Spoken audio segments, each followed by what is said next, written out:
mustahil ya. Allah Subhanahu wa taala dan juga sifat wajib Allah Subhanahu wa taala. Dan lebih khusus lagi itu di surah Al-Ikhlas ya, itu pengertian tentang Allah di situ sangat jelas ya, bahwa qul huwallahu ahad, katakanlah Allah itu satu, Allah itu esa, tidak bisa dibagi-bagi ya, seperdua, sepertiga, seperempat dan seterusnya. Nah, esa. Kemudian Allahus samad ya, Allah tempat meminta, Allah tempat bergantung. Allahus samad lam yalid wa lam yulad, tidak melahirkan dan tidak juga dilahirkan. Nah, itu keunikan Allah Subhanahu wa taala. Walam yakul lahu kufuwan ahad, dan tidak ada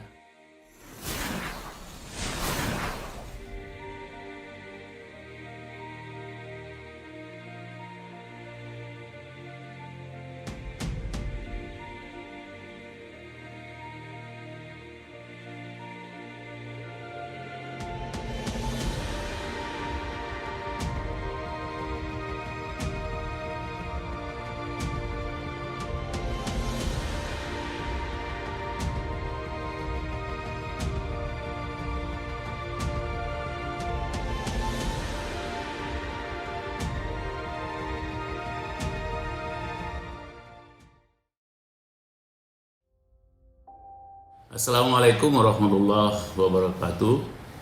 Alhamdulillahirabbil alamin wa bihi nasta'inu ala umuri dunya waddin.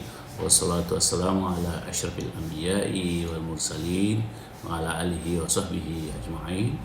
Para penonton, para pemirsa, para pendengar, para penyimak dimanapun berada, kita lanjutkan perbincangan kita tentang komunikasi Islam, yaitu meliputi komunikasi yang sifatnya jalan tengah ya. Jadi ada komunikasi yang kiri, yang cenderung sifatnya itu agak eksklusif, kemudian yang sebelah kanan ada yang inklusif. Lalu di Islam ada model komunikasi yang mengutamakan jalan tengah yang biasa disebut juga dengan moderasi, dan ini dituntun oleh Al-Quran dan hadis dan tentunya pandangan ulama. Khusus untuk kali ini kita akan mulai berbicara tentang Ramadan, khususnya berkaitan dengan takwa, karena yang ingin dicapai oleh seorang yang melaksanakan ibadah puasa dan ibadah Ramadan pada umumnya adalah untuk mencapai derajat takwa yang jamaknya adalah muttaqin ya. Kalau kita perhatikan dalam Al-Quran itu ada beberapa tempat yang menjelaskan tentang unsur-unsur takwa ya. Memang secara umum takwa itu sering dimaknai meninggalkan semua yang buruk, yang salah, yang jahat, yang kotor, yang dosa, noktah, kesalahan, kemudian mengerjakan semua yang baik-baik, yang soleh, yang hasan, yang bir. Ini tentu sangat umum maknanya, tapi kalau kita periksa dalam Al-Quran ada paling tidak ada 5 tempat di mana itu dijelaskan tentang takwa itu secara rinci. Ini kita akan nanti bicara satu persatu ya, tentang 7 hal yang sifatnya vertikal, kemudian 7 hal yang sifatnya horizontal. Dan takwa ini kalau kita perhatikan yang 7 yang vertikal itu ya meliputi kepercayaan kepada Allah Subhanahu wa taala, kemudian yang kedua percaya kepada malaikat, lalu berikutnya adalah percaya kepada nabi dan rasul, lalu selanjutnya percaya kepada kitab-kitab suci, dan percaya kepada hari kemudian, dan tentu juga percaya kepada qada dan qadar, lalu nanti disusul dengan sholat ya. sholat, ada sholat 5 waktu, kemudian juga ada sholat sunat lainnya ya, kemudian lebih khusus tentang tahajud. Nah, itulah yang 7 hal yang sifatnya vertikal. Kemudian ada juga nanti kita akan bahas hal-hal yang bersifat horizontal, yaitu yang pertama selalu ingin berbagi ya kepada sesama manusia ya, terutama yang sangat membutuhkan. Ada nanti bagian-bagiannya. Kemudian yang kedua itu bisa memenuhi janji atau menepati janji.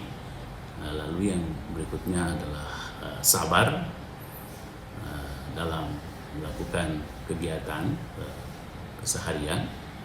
Kemudian yang berikutnya itu bisa mengontrol emosi kemarahan. Kemudian yang berikutnya lagi adalah mau memaafkan ya orang-orang lain yang itu melakukan kesalahan-kesalahan kepadanya.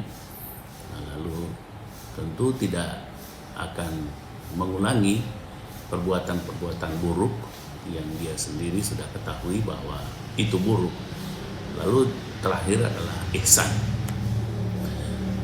Para penonton ya, saudara-saudaraku semua, yang pertama kita mulai kali ini adalah tentang tadi percaya kepada Allah Subhanahu wa Ta'ala.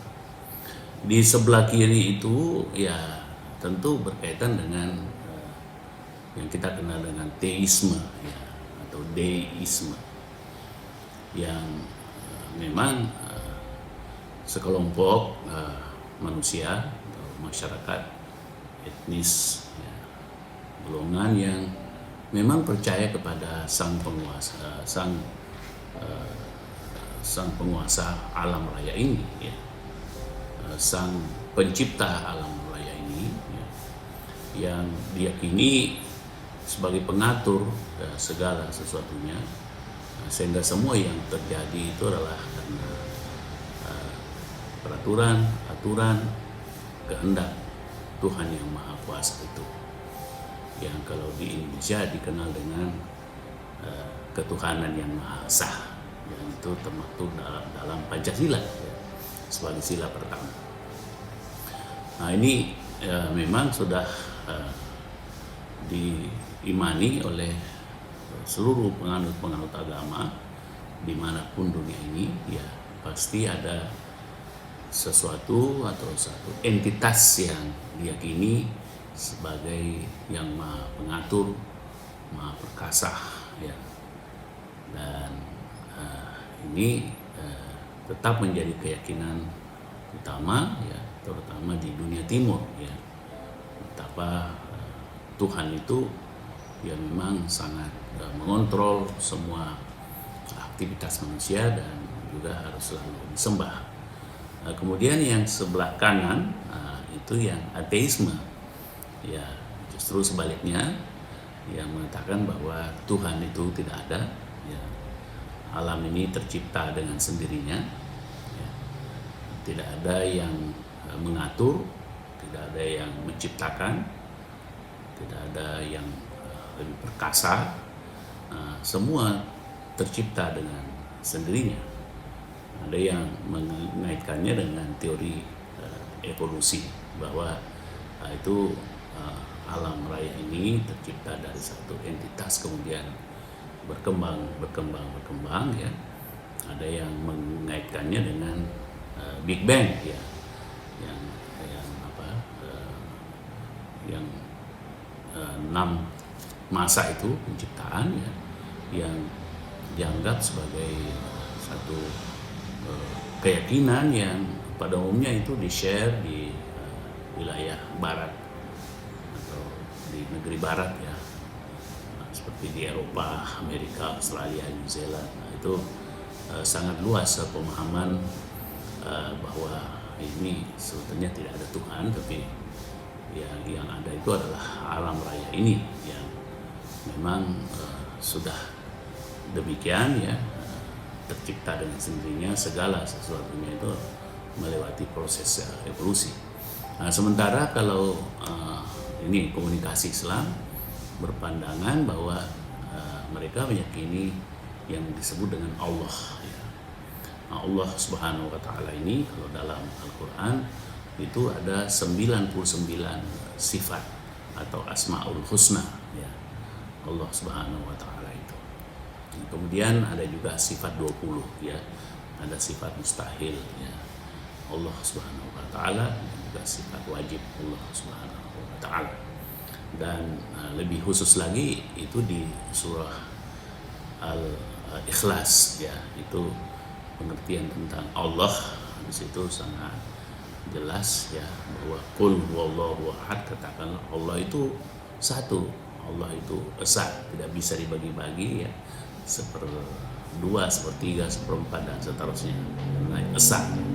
Kemudian Allahus samad ya, Allah tempat meminta, Allah tempat bergantung. Allahus samad lam yalid wa lam yulad, tidak melahirkan dan tidak juga dilahirkan. Nah, itu keunikan Allah Subhanahu wa taala. Walam yakul lahu kufuwan ahad, dan tidak ada keserupaan dengan entitas manapun. Jadi sangat unik. Jadi tak ada kesamaan, ya, kemiripan dengan makhluk manapun atau entitas manapun, karena Allah sebagai pencipta tidak mungkin sama dengan ciptaannya.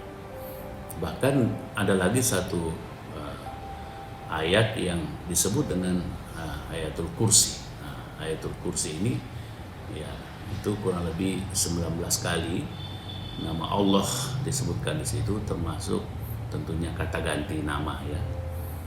Tentu ada yang mengatakan itu hanya 17 kali, bahkan ada yang mengatakan situ hanya 16 kali, tapi ini soal hitungan ya, hitungan tentang Allah, Allahu la ilaha illa huwa. Nah, itu Allah adalah Tuhan, tiada Tuhan selain Dia. Nah, itu jadi berkali-kali kata dia di situ itu kembali kepada Allah Subhanahu wa taala.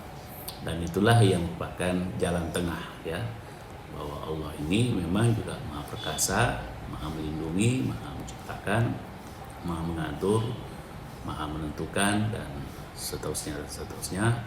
Nah, itu bisa 99 nama itu hanya soal nama atau kata sifat, tapi juga tentu ada kata kerja dalam Al-Quran, dan kurang lebih ada 6.000 lebih ayat dalam Al-Quran itu, dan kata kerjanya ya setiap ayat ada kata kerja ya, atau mirip dengan kata kerja ya, atau kata jadian, sehingga itu pun juga bisa dikembalikan kepada Allah Subhanahu wa taala sebagai pencipta dan sebagai pemberi wahyu kepada Rasulullah Shallallahu Alaihi Wasallam. Dan Allah ini harus selalu disembah ya, tapi penyembahan manusia pada Tuhan bukanlah untuk dirinya, tetapi untuk manusia yang menyembah tersebut. Demikian wa akhirul kalam. Terima kasih atas perhatian dan tontonan Bapak Ibu semuanya, saudara-saudaraku. Mudah-mudahan ini bermanfaat. Wabillahi taufik wal hidayah. Wassalamualaikum warahmatullahi wabarakatuh.